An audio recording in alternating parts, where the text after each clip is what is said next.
¿Alguna vez nos hemos parado a pensar si la realidad que experimentamos cada día es verdaderamente real o si es, digamos, una ilusión magistral que nuestro cerebro elabora en tiempo real? Es una de esas preguntas que dan un poco de vértigo, ¿verdad? Bueno, pues vamos a zambullirnos de lleno en este análisis para desentrañar precisamente eso. Hablamos de uno de los cambios de paradigma más alucinantes en toda la historia de la psicología, el constructivismo. Es el momento de dejar de lado los simples datos y centrarnos en cómo nuestra mente adquiere, procesa y moldea realmente el conocimiento desde que nacemos hasta que formamos nuestra propia y única visión del mundo. ¡Vamos a ello! Para que no nos perdamos, este va a ser nuestro mapa de ruta hoy.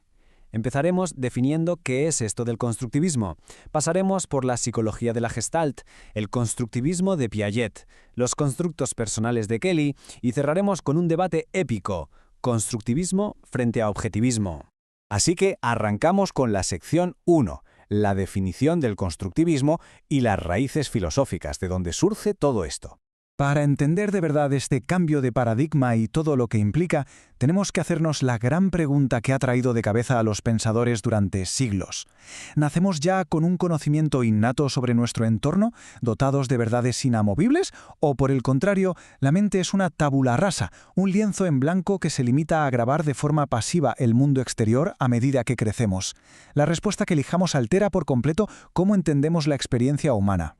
A lo largo de la historia hemos estado atrapados en una batalla campal entre dos posturas absolutas. Por un lado, el empirismo, que básicamente nos dice que el conocimiento es una copia directa del mundo externo, algo que adquirimos a posteriori, o sea, después de experimentarlo. Tocas el fuego, te quemas y lo aprendes. Por otro lado, el racionalismo afirma que el conocimiento surge de ideas innatas y lógicas que tenemos a priori, antes de cualquier experiencia física. Pues bien, el constructivismo aterriza justo en medio de este campo de batalla. Lo que argumenta de forma muy elegante es que el conocimiento no es ni una fotocopia de la realidad, ni algo que traemos programado de fábrica. Y aquí es donde entra el famoso filósofo Immanuel Kant, sentando las bases de esta revolución con su poderoso concepto del esquema. Imaginemos que este esquema es como unas gafas invisibles que filtran y ordenan el caos de información que nos llega desde fuera. Nos demuestra que el conocimiento lo construimos nosotros de forma activa. Vamos, que no somos simples esponjas pasivas. Nuestra mente coge los datos crudos, los colores, los sonidos, y los organiza a través de estas estructuras internas. Sin esos esquemas, el mundo sería un ruido incomprensible, una idea totalmente revolucionaria. Pasamos a la sección 2, la psicología de la Gestalt, o cómo el todo se relaciona con sus partes. Aquí veremos la aplicación directa de estas ideas. En 1912 ocurrió algo increíble. El investigador Max Wertheimer observó el famoso fenómeno phi. Resulta que si ponemos dos bombillas estáticas y las encendemos y apagamos alternativamente a cierta velocidad, no vemos dos luces separadas. Que va, lo que percibimos claramente es una sola luz moviéndose de un lado a otro. Y lo fascinante es que ese movimiento físico no existe en absoluto. Es una ilusión brutal, una realidad construida 100% por nuestro cerebro. Este experimento tan simple puso patas arriba a la psicología tradicional y demostró algo espectacular. El todo que experimentamos es muchísimo mayor y más complejo que la simple suma de sus partes. Entonces, un punto clave de la Gestalt es que aprender no es solo un proceso ciego y repetitivo de ensayo y error. Es una reestructuración mental inventiva. Wolfgang Kohler lo demostró de maravilla con sus famosos monos. Imaginemos la escena. Los monos en un recinto, frustrados por no poder alcanzar un plátano que cuelga del techo. En lugar de seguir saltando de forma inútil, de repente un mono se para, mira unas cajas esparcidas por ahí y ¡boom!, experimenta lo que llamamos un insight, una iluminación repentina. Entiende la solución completa de golpe, apila las cajas y alcanza su premio. Vio el problema desde un ángulo totalmente nuevo y lo resolvió en su cabeza antes de mover un solo músculo. Alucinante. Y así llegamos a la sección 3, el constructivismo de Piaget y la adaptación biológica, una exploración fascinante desde una óptica puramente evolutiva. Jean Piaget concebía la inteligencia humana basándose en dos procesos que trabajan en equipo. Pongamos un ejemplo. Imaginemos a alguien de una cultura aislada de la tecnología que ve un avión surcando el cielo por primera vez. Para darle sentido, lo llama pájaro de hierro. Esto es asimilación pura. Forzamos a algo nuevo para que encaje en un esquema viejo y familiar que ya tenemos. Pero tarde o temprano, esta persona observa que ese trasto enorme ni come ni tiene plumas. Y ahí entra el segundo proceso, la acomodación, la necesidad ineludible de crear un esquema mental completamente nuevo para entender qué narices es una máquina voladora. Y ojo, que nosotros, como adultos modernos, seguimos haciendo esto cada día cuando nos topamos con nuevas tecnologías o cambios sociales radicales.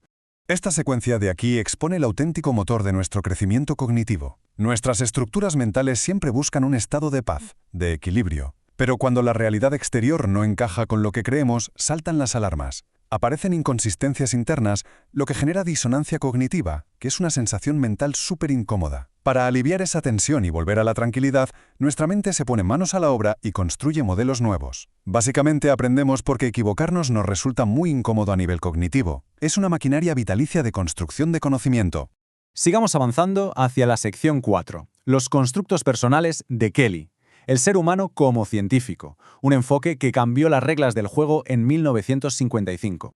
Fijaos en esta cita de George Kelly. En esta nueva forma de pensar sobre la psicología, no hay aprendizaje, no hay motivación. Los conceptos mismos se evaporan. Es una afirmación tan audaz que desmantela los cimientos de la terapia clásica. ¿Por qué se evaporarían cosas como la motivación? Pues porque Kelly propuso dejar de vernos como víctimas impulsadas por traumas oscuros o meras recompensas. En su lugar sugirió que cada individuo es un auténtico científico de su propia vida, un investigador activo que constantemente crea teorías, diseña experimentos y pone a prueba hipótesis sobre las personas y el mundo que le rodea.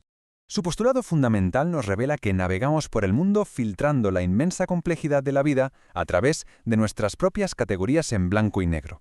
Esos son los constructos personales. Son como lentes únicas y bipolares con las que evaluamos todo, bueno frente a malo o afectuoso frente a distante.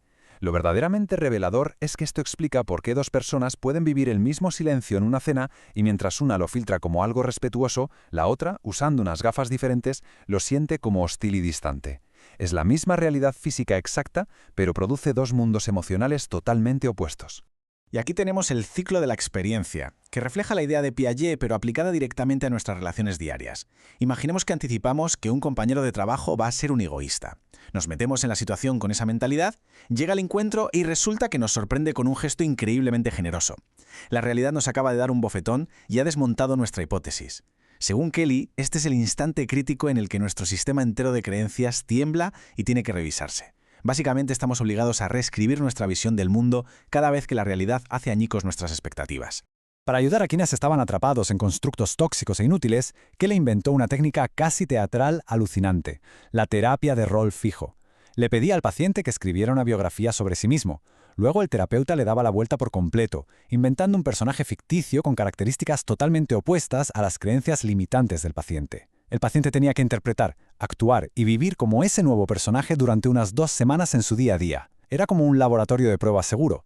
Al comportarse de otra manera, recibían reacciones completamente nuevas de su entorno. Esto lograba reestructurar esquemas paralizantes muchísimo más rápido que simplemente hablando de ellos sentados en un sofá. Y llegamos a la recta final. Sección 5. El gran debate del constructivismo frente al objetivismo. Es el momento de ampliar nuestro horizonte. Esta es la profunda línea divisoria y tiene consecuencias inmensas en cómo vivimos en sociedad. El objetivismo afirma firmemente que el conocimiento descubre una única realidad concreta, singular y universal. Vamos, que si descubres la verdad, todos los demás están equivocados. Punto. El constructivismo, en cambio, mantiene que nosotros inventamos marcos explicativos útiles. Para el constructivista, la verdad pasa a ser múltiple y depende del contexto. Y esto es vital, porque si creemos tener una verdad absoluta, tendemos a querer imponerla. Pero si comprendemos que todos intentamos simplemente darle un significado subjetivo a la experiencia, nos volvemos infinitamente más tolerantes ante las distintas formas de pensar de quienes nos rodean. Y para darle más sabor al asunto, dentro del propio constructivismo hay un debate interno fascinante. Por un lado tenemos el constructivismo crítico defendido por autores como Piaget. Ellos asumen que sí, que existe una realidad concreta y física ahí fuera, pero que nuestra mente solo puede acercarse a ella como a un límite matemático. Imaginemos una curva que se acerca infinitamente a una línea recta, pero jamás llega a tocarla del todo.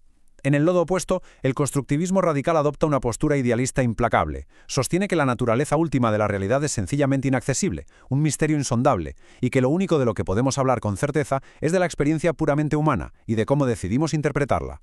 Hemos dado un buen repaso mental a este increíble viaje, ¿verdad? Pasamos de los filtros ordenadores de Kant a las potentes ilusiones de la Gestalt, luego a la adaptación biológica de Piaget y finalmente a los científicos vitales que imaginó Kelly.